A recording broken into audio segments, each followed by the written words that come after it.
தமிழ் சுருக்கெழுத்து முதுநிலை தேர்வு 2ஆம் தாள். நன்றாக எழுதிட. கடிதங்கள் மற்றும் 1/1 பாகம் ஆகியவற்றில் வரும் சிறப்பு சுருக்கங்களை பலமுறை எழுதி பயிற்சி செய்திட வேண்டும். ஆகஸ்ட் 2013. ஒப்பந்த புள்ளி அறிவிப்பு. சிறப்பு சுருக்கங்கள்.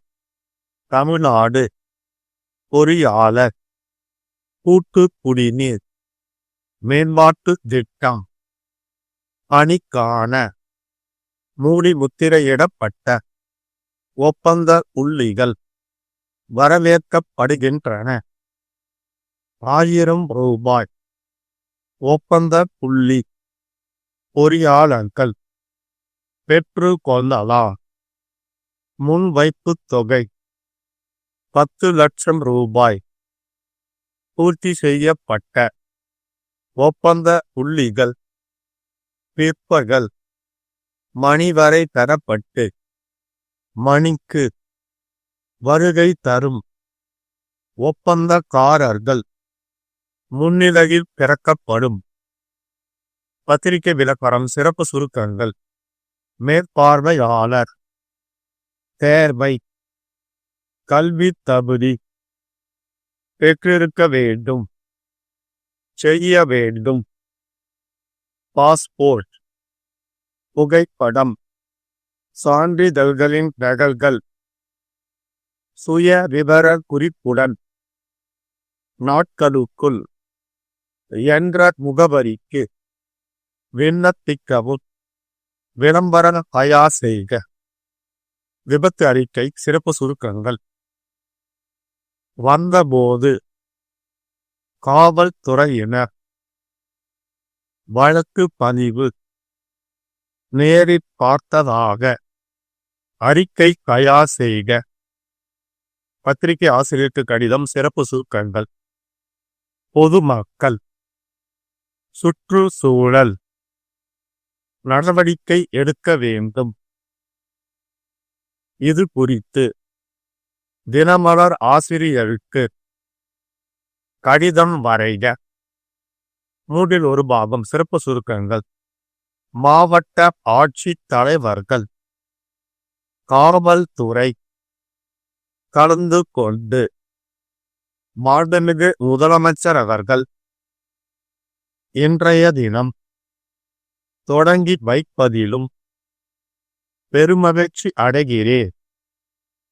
சட்டமன்ற தேர்தலில் நடைபெறும் சட்டம் ஒழுங்கில் அரசு தமிழக மக்களிடம் அந்த வகையில் என்னென்ன தமிழ்நாட்டில் பொதுமக்கள் வாழ்ந்து வரும் முழு மூச்சுடன் காவல்துறையின் அவல நிலையை அனைத்து முயற்சிகளையும் இந்த தருணத்தில் தெரிவித்துக் கொள்ள கடமைப்பட்டிருக்கிறேன். கிராமப்புற மக்களின் வாழ்க்கை தரம் எந்தவிதமான முன்னேற்றமும் புள்ளி விவரங்கள் நாட்டின் வளர்ச்சிக்கும் கிராமப்புறங்கள் என்று சொன்னார் அது மிகையாகாது. அடிப்படை வசதிகளை வாழ்க்கை தரத்தை இந்த நேரத்தில் தெரிவித்துக் கொள்கிறேன்.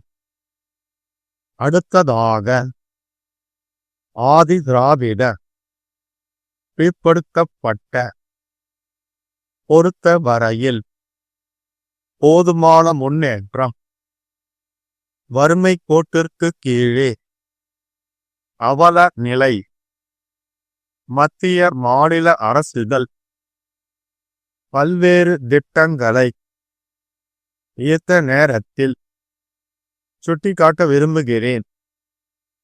உங்களது மாவட்டம் அனைத்து மாவட்டங்களும் பயன்பெறும். நிறைவு செய்கிறேன். வணக்கம்.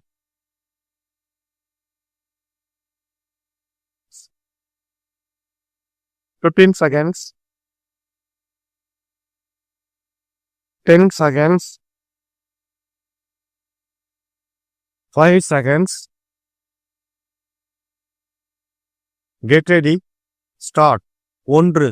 மதுரை, தமிழ்நாடு குடிநீர் வடிகால் வாரியம் தலைமை பொறியாளர் அவர்களால் கடையநல்லூர் கூட்டு குடிநீர் மேம்பாட்டு திட்டம் அமைக்கும் பணிக்கான மூடி முத்திரையிடப்பட்ட ஒப்பந்த புள்ளிகள் வரவேற்கப்படுகின்றன. 1000 ரூபாய் செலுத்தி ஒப்பந்த புள்ளி ஆவணங்களை தலைமை பொறியாளர் மற்றும் மேற்பார்வை பொறியாளர்கள் அலுவலகங்களிலும் சென்னை தலைமை அலுவலகத்திலும் பெற்றும் கொள்ளலாம். இவை நவம்பர் 1ஆம் நாள் முதல் 20ஆம் நாள் வரையில் வழங்கப்படும். முன்வைப்புத் தொகை 10 லட்சம் ரூபாய். பூர்த்தி செய்யப்பட்ட ஒப்பந்த புள்ளிகள் நவம்பர் 22ஆம் நாள் பிற்பகல் 3 மணி வரை பெறப்பட்டு அன்றே 4 மணிக்கு வருகை தரும் ஒப்பந்தக்காரர்கள் முன்னிலையில் திறக்கப்படும்.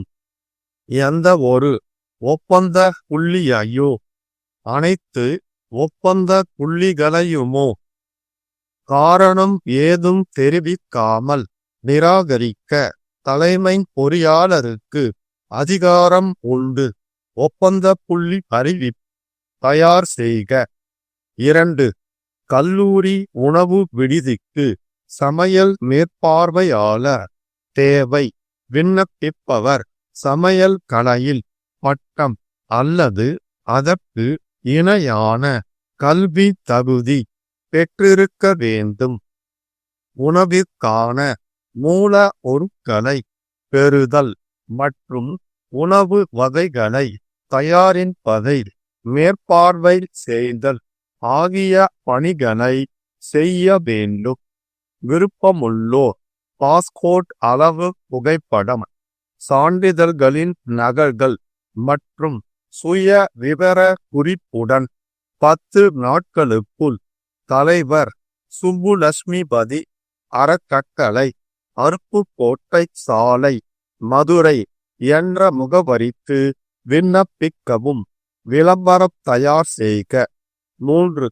பல்லாவரத்தில் ஒருவர் சைக்கிள் கடை வைத்திருந்தார். அவர் நேற்று முன்தினம் இந்திரா நகரில் உள்ள நண்பரை பார்க்க சென்றிருந்தார். அங்கிருந்து அடையார் தரைப்பாலம் வழியாக வந்தபோது நிலை தடுமாறி ஆற்றில் விழுந்தார். நேற்று காலை சடலம் ஆற்றங்கரையில் ஒதுங்கியது. சங்கர் நகர் காவல்துறையினர் வழக்கு பதிவு செய்து விசாரித்து வருகின்றனர். விபத்தை நேரில் பார்த்ததாக அறிக்கை தயார் செய்க. 4. சென்னை ஆதம்பாக்கம் சஞ்சய் காந்தி நகரில் குப்பைகள் குவிந்துள்ளதால் பொதுமக்கள் பாதிப்புக்கு உள்ளாகின்றனர். காலி மனைகள் குப்பை தொட்டிகளாகி வருகின்றன. வியாபாரிகள் குப்பை மற்றும் காய்கறி கழிவுகளை கொட்டுவதால் சுற்றுச்சூழல் பாதிப்படைகிறது. குப்பையால் கொசு தொல்லை உள்ளது. அதிகாரிகள் நடவடிக்கை எடுக்க வேண்டும். இது குறித்து சென்னை தினமலர் ஆசிரியருக்கு கடிதம் வரைக. ஸ்டாப். சரியாக 2 நிமிடங்களுக்கு பின் 1/3 பாகம் படிக்கப்படும்.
15 seconds, 10 seconds, 5 seconds. Get ready. Start. சட்டமன்றத்தில் நிதி ஒதுக்கீடு. சட்ட முன்வடிவின் மீது ஓர் உறுப்பினர் பேசியதாவது: மாண்புமிகு தலைவர் அவர்களே, இங்கே விவாதத்தில் கலந்து கொள்ள வாய்ப்பு அளித்தமைக்கு நன்றி தெரிவித்துக் கொள்கிறேன்.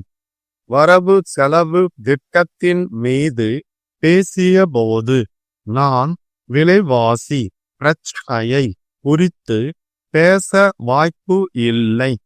விலைவாசி ஏறிக்கொண்டு போவதை பார்த்தால் ஏழை மக்களுக்கு அரை வயிற்று கஞ்சி கூட கிடைக்குமா என்பது சந்தேகமாக இருக்கிறது. சாமான்கள் கிடைப்பதும் மிகவும் கஷ்டமாக இருக்கிறது. சாமான்கள் தட்டுப்பாடு என்பது தெரிந்தவுடனே வசதி படைத்தவர்கள் அந்த சாமான்களை அதிகமாக வாங்கி வைத்து விடுகிறார்கள். இந்த மாதிரி தட்டுப்பாடு கோதுமை, சர்க்கரை, விவசாயிகளுக்கான உரம் போன்ற பொருள்களுக்கு ஏற்படுகிறது. கடையில் வரிசையில் மக்கள் நிற்கிறார்கள். அவர்களுக்கு கிடைக்காமல் பொருள்கள் கள்ள சந்தைக்கு போய்விடுகின்றன. இன்றைக்கு தெருவிலே மண்ணெண்ணெய்க்கு இரவு 10 மணி வரையில் வரிசையில் மக்கள் நிற்கிறார்கள். அந்த வரிசை கலைந்தவுடன் அதே வியாபாரிகளிடமிருந்து 20 லிட்டர் அளவுக்கு வாங்கி போகிற நபர்களும் நிறைய இருக்கிறார்கள். போர்டிங் அட்டைகள் நிறைய இருக்கின்றன.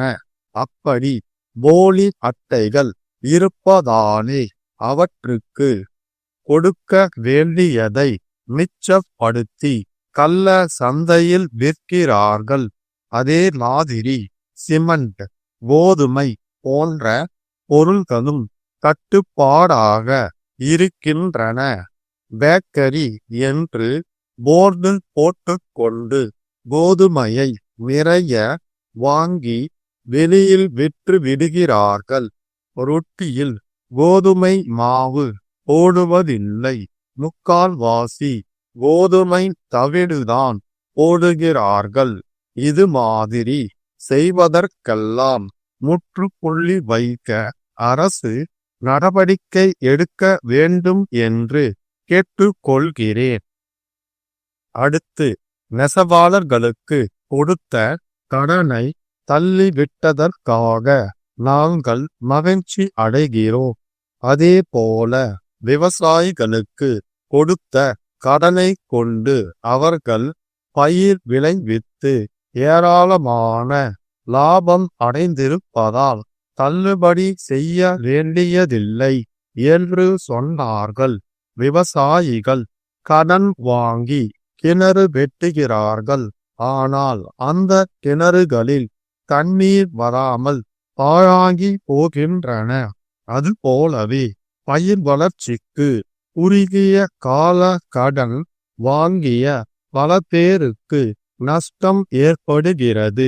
விவசாயத்தில் இயற்கையும் ஒத்துழைத்தால்தான் பயிர் வளரும். என் போன்றவர்கள் சொற்ப நிலத்தை வைத்து கொண்டு அதில் பாடுபட வேண்டியிருக்கிறது. எனவே ஒவ்வொரு கிராமத்திலும் எவ்வளவு ஆயக்கட்டு இருக்கிறது, எவ்வளவு ஏக்கர் நிலம் இருக்கிறது, அதில் எவ்வளவு மகசூல் இல்லாது போய்விட்டது, எவ்வளவு கிணறுகளை வெட்டினார்கள், எவ்வளவு தண்ணீர் வராமல் பாழாகி விட்டது என்று கணக்கெடுத்து அந்த கடன்களை எல்லாம் தள்ளுபடி செய்ய வேண்டும் என்று கேட்டுக்கொள்கிறேன். அடுத்து, வேலையில்லா திண்டாட்டம். பல படித்த பட்டதாரிகளுக்கு, பொறியாளர்களுக்கு வேலை இல்லை. பள்ளி கல்வி இறுதி படித்த ஏராளமான பேர் வேலை இல்லாமல் இருக்கிறார்கள். சொத்து சுதந்திரம் என்று இருந்தால்தான் பிழைக்க முடியும். எனவே இந்த வேலையில்லா திண்டாட்டத்தை போக்க அரசு ஏதாவது செய்ய வேண்டும் என்று கேட்டுக்கொண்டு விடைபெறுகிறேன். ஸ்டாப்.